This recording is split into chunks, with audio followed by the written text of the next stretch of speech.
¿Qué tal? Buen día. Mi nombre es David Deriel Martínez Hernández, estudiante en la Universidad Tecnológica de Querétaro, actualmente cursando la carrera de Ingeniería en Tecnologías de Automatización. En esta materia, que es de Ingeniería de Proyectos, impartida por el ingeniero Fabio Tomás Moreno Ortiz, les enseñaré a cómo crear un diagrama de control. Antes de establecer un diagrama de control, es necesario definir con claridad los siguientes puntos. El objetivo de la gráfica. Esto va orientado para qué haremos este gráfico, para qué se va a hacer. Y como segundo aspecto es lo que nosotros vamos a considerar.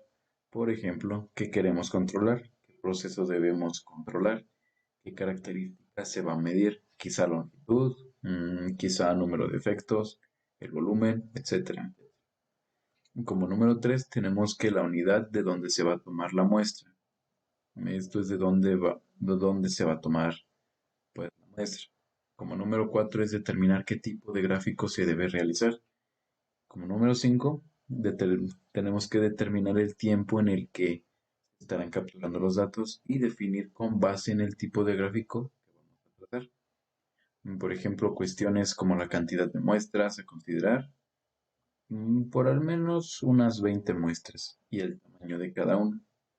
Recopilar datos, calcular la media de los valores y el rango, tanto el límite superior como el inferior.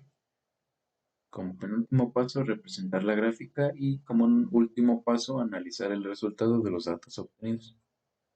Pues bueno, nuestro ejemplo se trata de una empresa que fabrica elementos prefabricados de hormigón. Por ejemplo, vamos a controlar los efectos detectados en la fabricación de losas alveolares prefabricadas. En este caso, no vamos a distinguir por el tipo de defecto detectado, solamente lo anotaremos. Esto será anotado por día de fabricación, el número de defectos encontrados. Los resultados los podemos ver en la siguiente tabla. Podemos ver en este apartado el día de fabricación, que va hasta el número 20, el número de losas alveolares fabricadas en cada día, el número de defectos detectados en cada mm, losa, y la fracción de defectos, lo que corresponde los efectos entre el número de los creados. Y pues bueno, una vez que disponemos de la tabla, el primer cuadrante, aquí voy a pausar. Ujú.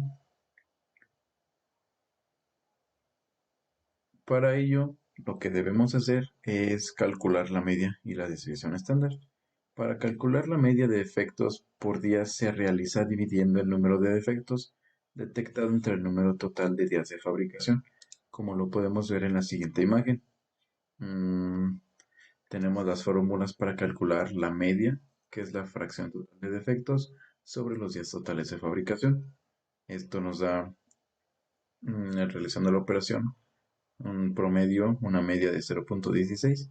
Y también tenemos la fórmula para la desviación estándar, que da un total de 0.07, donde n es 20, que corresponde a los 20 días de fabricación.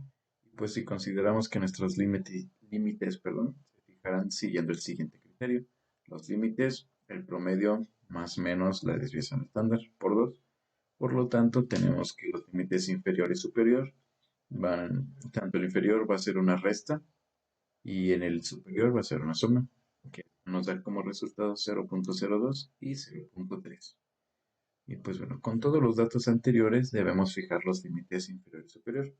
Habitualmente la empresa o la persona que quiere controlar el proceso es quien decide el criterio a aplicar. Lo más común es que se fijen como la media más menos dos veces la desviación estándar, ya que se aseguran datos que entren dentro del intervalo del 95.4%. En nuestro caso hemos considerado dos veces la desviación estándar. Con todos los datos anteriores obtendremos la tabla con las siguientes columnas para elaborar el gráfico.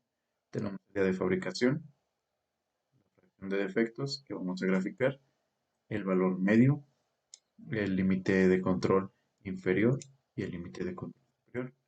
Entonces, una vez disponemos de esta tabla, seleccionamos todo el rango de datos, incluidos pues los títulos.